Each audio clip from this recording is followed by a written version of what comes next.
Suponha 3 espécies de organismos, 1, 2 e 3, que têm exatamente o mesmo número de cromossomos. A espécie 1 tem reprodução sexuada e na meiose ocorre permutação entre os cromossomos homólogos. A espécie 2 tem reprodução sexuada também, porém na meiose não ocorre permutação entre os cromossomos homólogos. E a espécie 3 se reproduz assexuadamente por meio de esporos. Com base na constituição genética das células reprodutivas, explique se as afirmativas A e B estão corretas ou não. A. O número de tipos de células reprodutivas produzido pelos indivíduos das espécies 1 e 2 deve ser igual. B. O número de tipos de células reprodutivas produzido pelos indivíduos das espécies 2 e 3 deve ser diferente. Primeiro, qual a diferença entre a reprodução sexuada e a assexuada? Na reprodução sexuada, existe grande possibilidade de surgirem variabilidades genéticas entre os descendentes. Isso ocorre pela forma que os gametas são formados, pela meiose e do evento da fecundação. Na reprodução assexuada, as chances de ocorrer variabilidade entre os descendentes é bem menor, já que o tipo de divisão celular utilizada é a mitose. Um único indivíduo origina os descendentes. Só poderia haver alguma variabilidade caso ocorresse alguma mutação durante a divisão da mitose. Os dois tipos de reprodução ocorrem em praticamente todos os seres vivos, sendo a assexuada a mais comum nos mais primitivos. Os tipos mais comuns para a reprodução assexuada são: propagação vegetativa.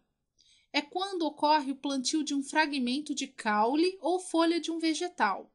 O homem utiliza essa técnica no plantio da batata, mandioca, cana-de-açúcar, entre outros. O brotamento é quando, a partir de um organismo, surge um broto lateral, que se desenvolve até o tamanho do que o originou. Ele pode permanecer unido ou se separar e viver independentemente.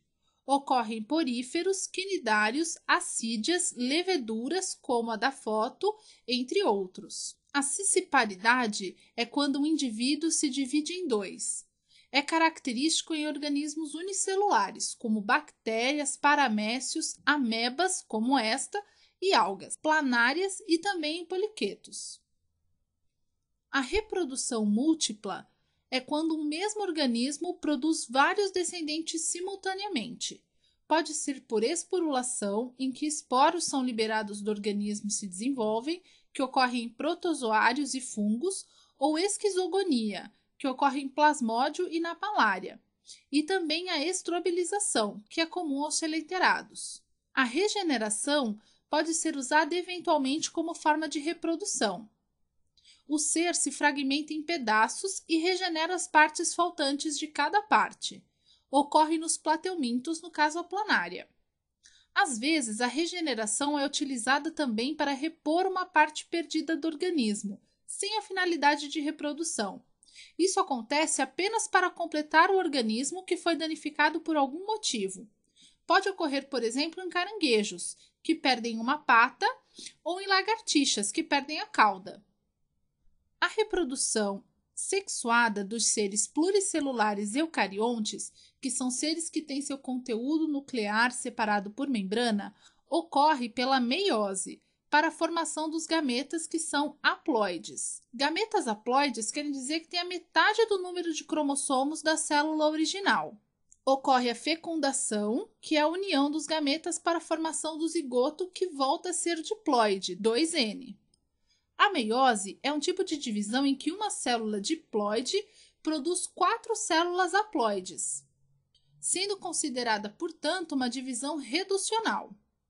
Embora ocorra duplicação do material genético, ocorrem 2 divisões celulares, e é isso que garante a conservação do lote cromossômico das espécies, pois com a formação dos gametas haploides e a fecundação, o número cromossômico da espécie se mantém.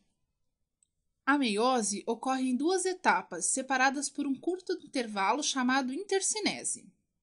Na intérfase, os filamentos de cromatina não estão duplicados, porém ainda nessa fase eles irão se duplicar, ficando cada cromossomo com 2 cromátides. Na prófase 1, os cromossomos homólogos que foram duplicados se pareiam. Pode haver crossing over, que veremos a seguir em separado. Na metáfase 1, os cromossomos homólogos pareados se dispõem na região mediana da célula. Cada cromossomo está ligado à fibra de um dos polos.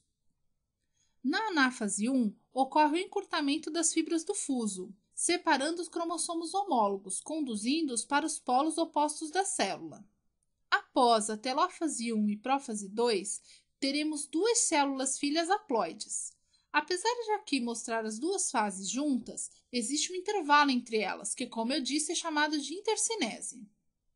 Na metáfase 2, assim como ocorreu na mitose, os cromossomos se prendem às fibras do fuso, pelos centrômeros, e se locomovem para os polos da célula.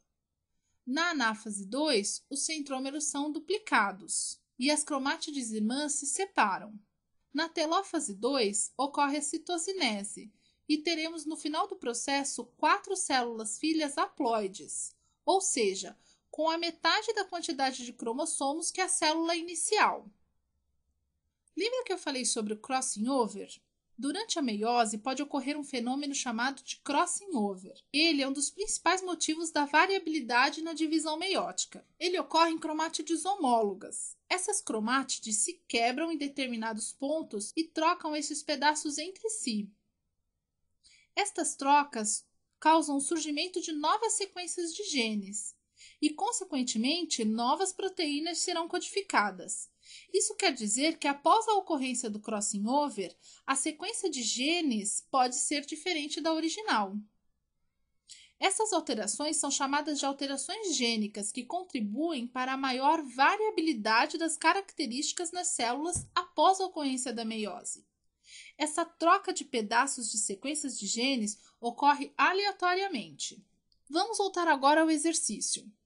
Na alternativa A, afirmava que o número de tipos de células reprodutivas produzido pelos indivíduos das espécies 1 e 2 deve ser igual. Se na espécie 1 ocorreu permutação, que é o crossing over, ela formará uma quantidade maior de tipos, e é isso que é importante na afirmativa. Se ocorre crossing over nela, o tipo de célula que ela reproduzirá será maior que na espécie 2. Porque o crossing over causa maior variabilidade nas células. Por isso, essa afirmativa está incorreta. Na B, diz que o número de tipos de células reprodutivas produzida pelos indivíduos das espécies 2 e 3 deve ser diferente. Esta afirmativa está correta.